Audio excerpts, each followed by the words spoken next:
My name is Nellie, and for as long as I can remember, I've been the afterthought in my family.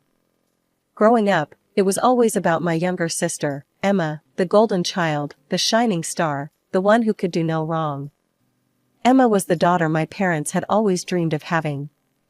Me? I was the awkward one, the bookworm, the girl who'd rather solve math problems than socialize at parties.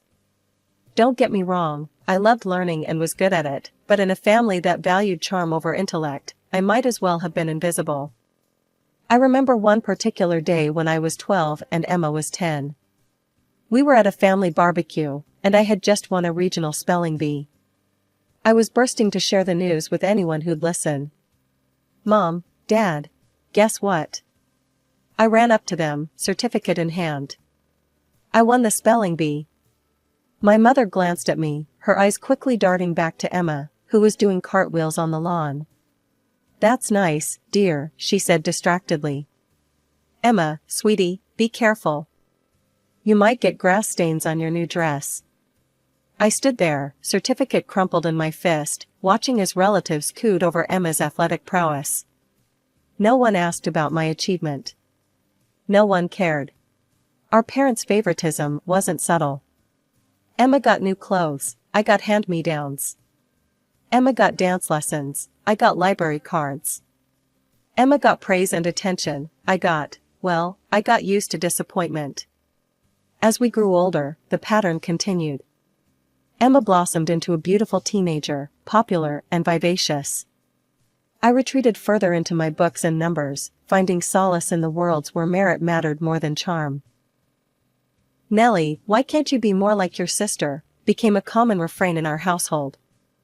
It was usually followed by, Emma, darling, you're perfect just the way you are. I tried not to let it bother me.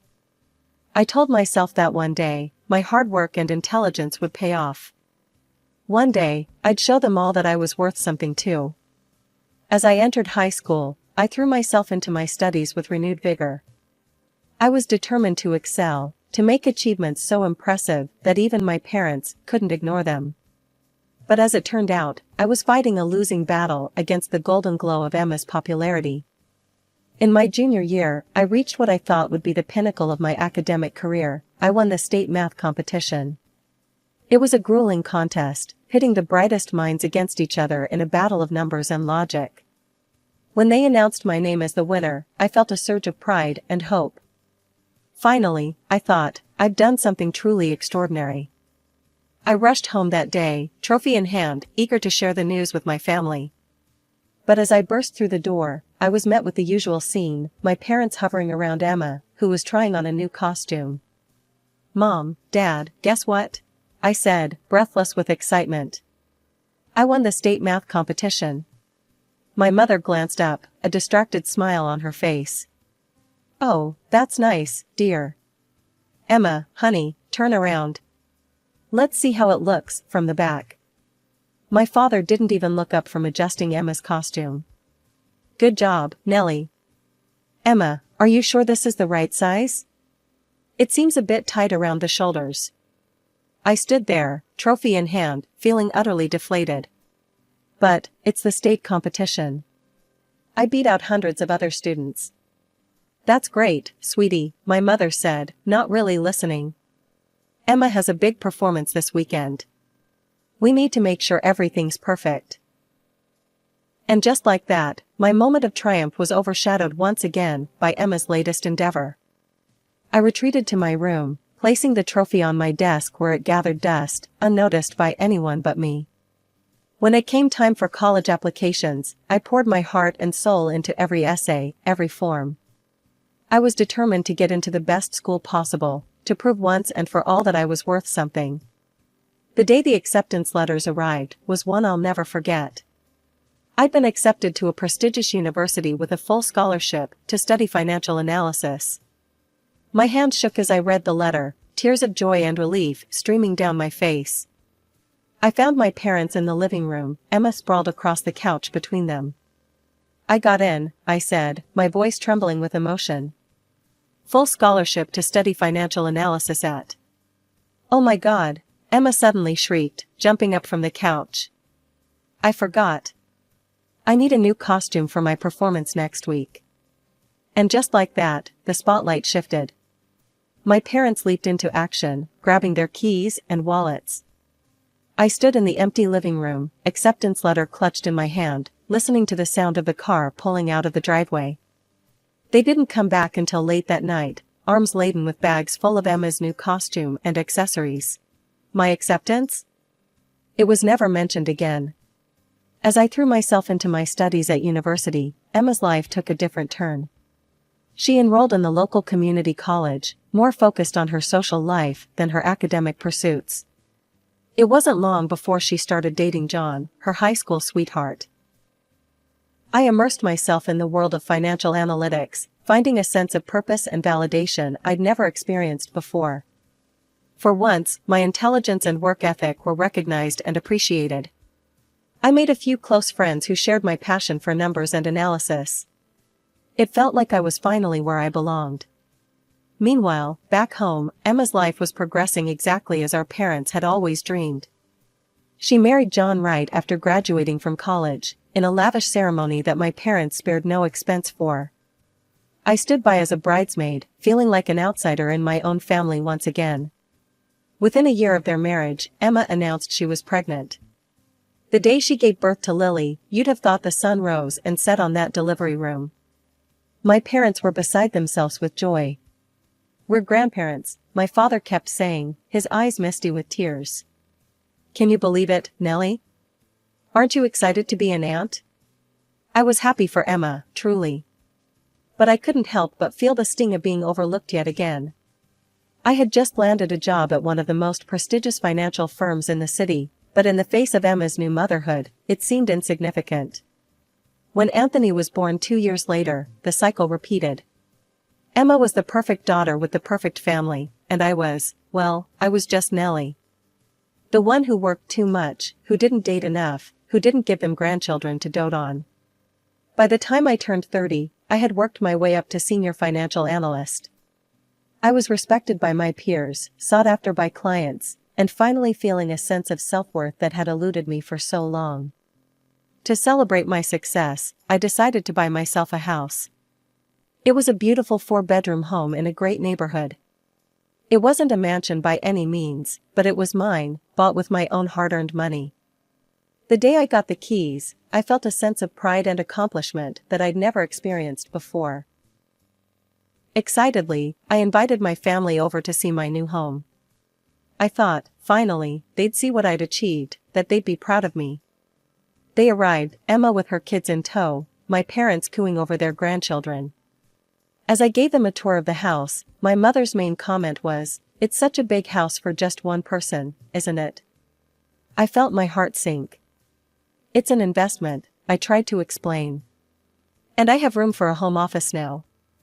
"Well, I suppose that's sensible," my father said, but his tone suggested he found it anything but. "Emma, honey, make sure Lily doesn't touch anything. We don't want to break Aunt Nellie's things." As they left, I overheard my mother saying to Emma, "It's a shame Nellie doesn't have a family to fill that big house. But I suppose her career is important to her."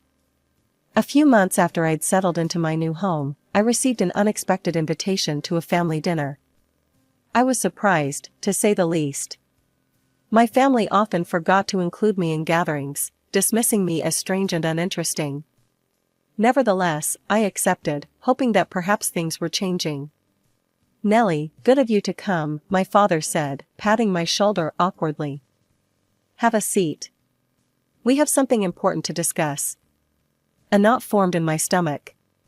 Important discussions in this family usually meant something good for Emma, and something disappointing for me. Still, I sat down, forcing a smile. We ate dinner, the conversation revolving around Emma's kids and John's job. I tried to mention a successful project I'd just completed at work, but my words were drowned out by Anthony's sudden wail for more dessert.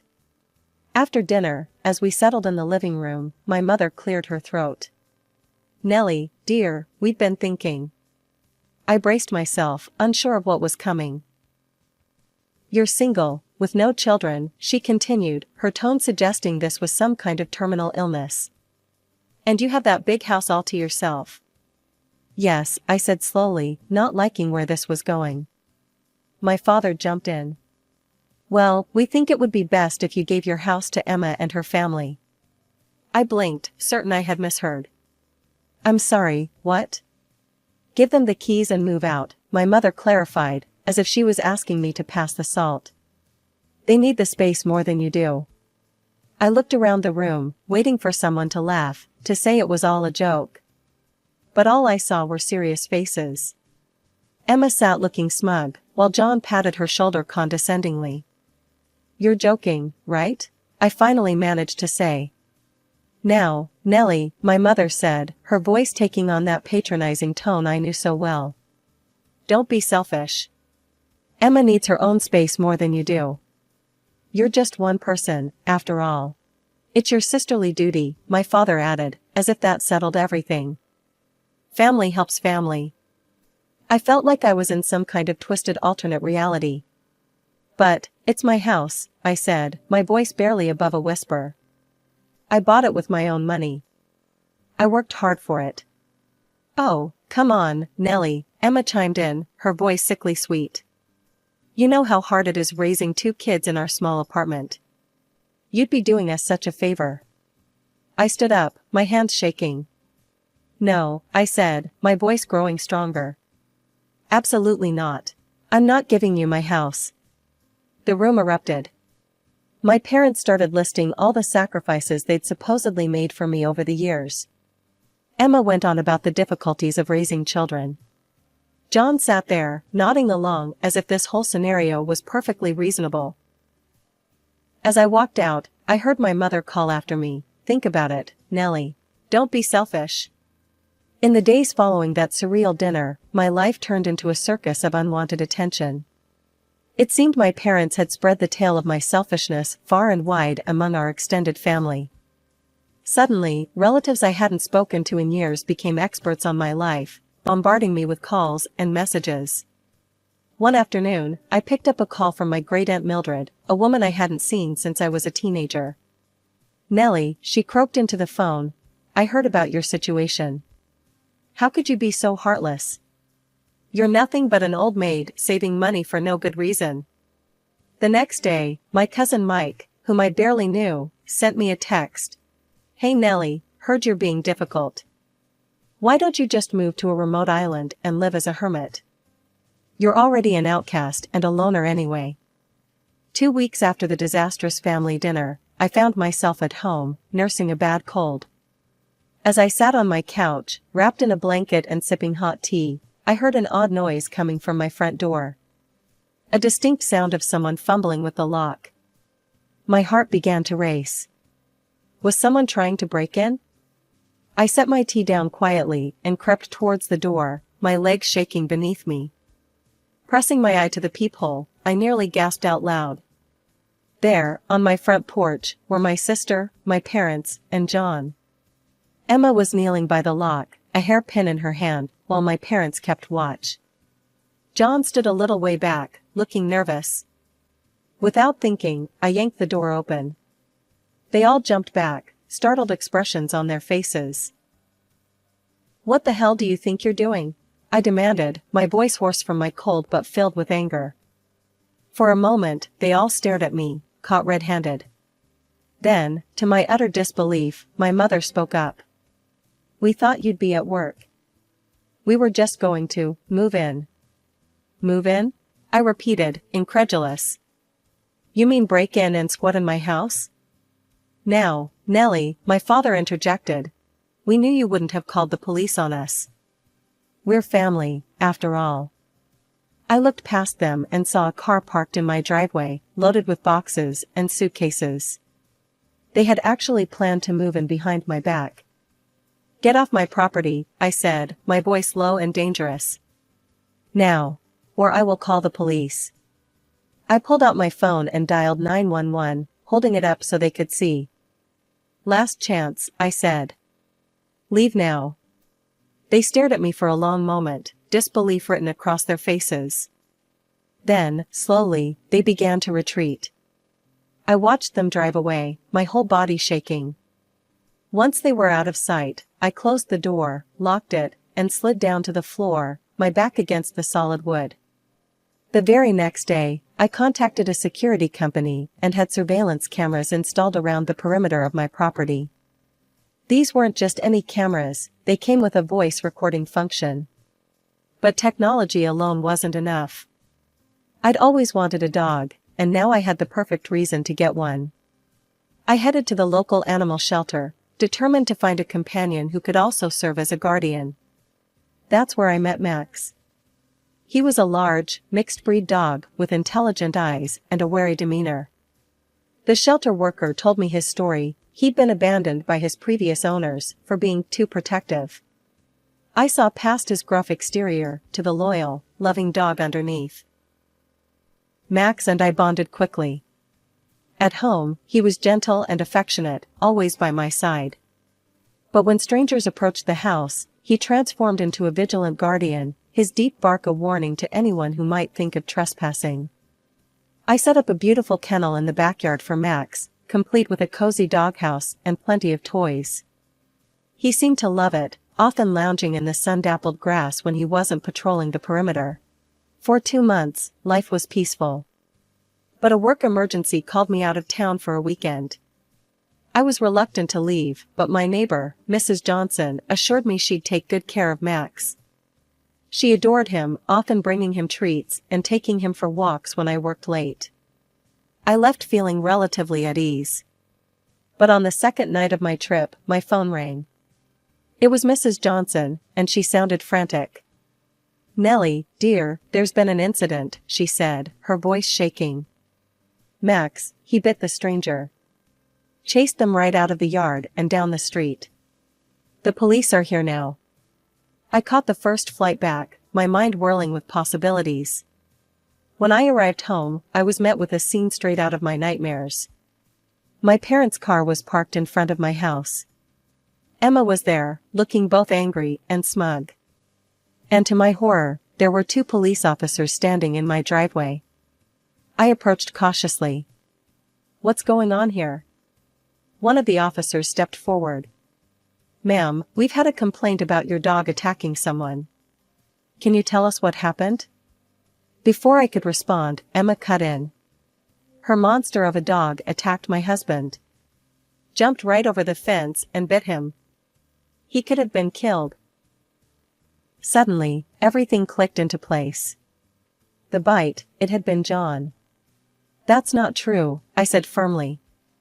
"My dog was protecting my property from intruders. If your husband was bitten, it's because he was trying to break into my house." Emma's face turned an ugly shade of red. "Liar, put that beast down before it hurts someone else." My parents, who had been oddly quiet, now chimed in. "We'll be pressing charges," my father said, a gleam in his eye. "You'll have to pay for John's medical bills, of course." The officer looked between us, clearly sensing the family tension. "Ma'am, due to the complaint, we're going to have to take your dog to the kennel for evaluation. If he's deemed aggressive, he may have to be put down." My heart sank as I watched animal control load Max into their van. He looked at me with confused, sad eyes, and I felt tears well up in my own. As the officers and animal control drove away, my mother approached me. In a low voice, she said, "You know, Nellie, all of this could have been avoided if you'd just given us the house. It's not too late. Give us the house, and we'll drop the charges. Otherwise, well, you know what happens to aggressive dogs." As I stood in my driveway, watching my family drive away with smug satisfaction, a sudden realization hit me like a bolt of lightning. The security cameras. I rushed into the house, my heart pounding in my chest. My hands shook as I booted up my laptop and accessed the security footage from the previous night. As the video began to play, I held my breath, praying that the cameras had captured what I needed. The footage was crystal clear. I watched as Emma and John crept up to my front door, looking furtively over their shoulders. Max appeared on screen, his hackles raised, a low growl emanating from his throat. Then, I heard Emma's voice, clear as day. "John, kick the dog. When it bites you, we can accuse Nellie and demand compensation. Or better yet, we can get the whole house in exchange for the dog's life." I felt sick to my stomach as I watched John cruelly kick Max. The dog, surprised by the sudden attack, latched onto John's leg in self-defense.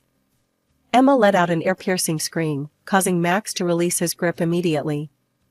The two of them ran away, leaving Max looking confused and distressed. The next morning, I called my parents. Keeping my voice steady, I said, "I think we need to have a serious conversation. Can you all come over to my house?" There was a pause on the other end of the line. Then, my mother's voice, sickly sweet, "Of course, dear. We'll be right over." An hour later, they all arrived, my parents, Emma, and John, his leg conspicuously bandaged. As they filed into my living room, I could see the triumph in their eyes. They thought they had won. Emma immediately began to wander around the room, pointing at various items. "We'll need to get rid of this ugly lamp," she said, her voice dripping with disdain. "And this couch simply won't do. We'll replace it with something more family-friendly." I bit my tongue, letting her continue her presumptuous tour of my home. Finally, I cleared my throat. "Before we discuss anything," I said, my voice calm despite the anger boiling inside me, "I think you should watch something." I gestured towards the large TV mounted on the wall. "Please, have a seat. All of you." Confusion flickered across their faces, but they complied, settling onto the couch. Emma perched on the armrest, a look of irritation on her face. As the security footage played on the screen, I watched the color drain from my family's faces. Their expressions morphed from confusion to shock, and finally to horror as they realized their scheme had been caught on camera. Emma was the first to break the stunned silence. It was just a prank," she sputtered, her voice shrill with panic. "We didn't mean any harm." John nodded vigorously, wincing as the movement jostled his injured leg. "Yeah, just a joke that got out of hand. No need to make a big deal out of this, right?" My parents, however, seemed to grasp the gravity of the situation. My father leaned forward, his face ashen.